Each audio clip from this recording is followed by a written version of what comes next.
સમાચારમાં આગળ વાત કરીએ સુરતની તો સુરત શહેરમાં આજે ધોધમાર વરસાદ વરસતા જનજીવન ઉપર અસર પડી છે।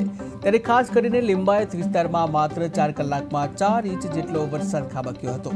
જ્યાં વરસાદને પગલે વરાછા, લિંબાયત, ઉધના અને મૈતરપુરા સહિતના અનેક વિસ્તારોમાં રસ્તાઓ તળાવમાં ફેરવાઈ ગયા હતા।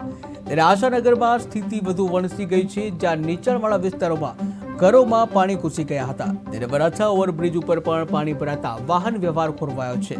ત્યારે બીજી બાજુ લિંબાયત ઝોન ઓફિસ પણ પાણીમાં પ્રવેશી હતી, જ્યાં લિંબાયતની ઓફિસ છે, લિંબાયતની ઝોન ઓફિસમાં પણ પાણી ફરી વળેલા જોવા મળ્યા હતા।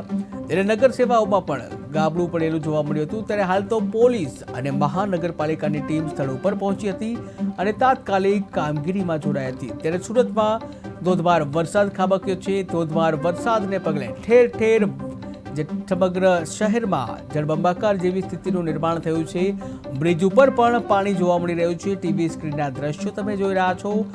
બ્રિજ ઉપર પણ પાણી જોવા મળી રહ્યું છે અને જ્યાં ઠેર ઠેર પાણી ભરાતા રાહદારીઓને ભારે મુશ્કેલીનો સામનો કરવો પડ્યો હતો। ઉલ્લેખનીય છે કે દક્ષિણ ગુજરાતમાં હાલ વરસાદી માહોલ છે। ધોધમાર વરસાદમાં ઠેર ઠેર પાણી ભરાઈ ગયા છે। ત્યારે ખાસ કરીને વાહન ચાલકોને મુશ્કેલીનો સામનો કરવો પડ્યો હતો, જ્યાં પાણી ભરાતા વાહનોને પણ સીધી અસર પડી હતી। ત્યારે હાલ તો સુરતમાં ધોધમાર વરસાદ પડતા સમગ્ર સુરત શહેરમાં 4 ઓર પાણી જોવા મળ્યું હતું। ત્યારે શહેરના લિંબાયતમાં 4 ઇંચ વરસાદ ખાબક્યો હતો।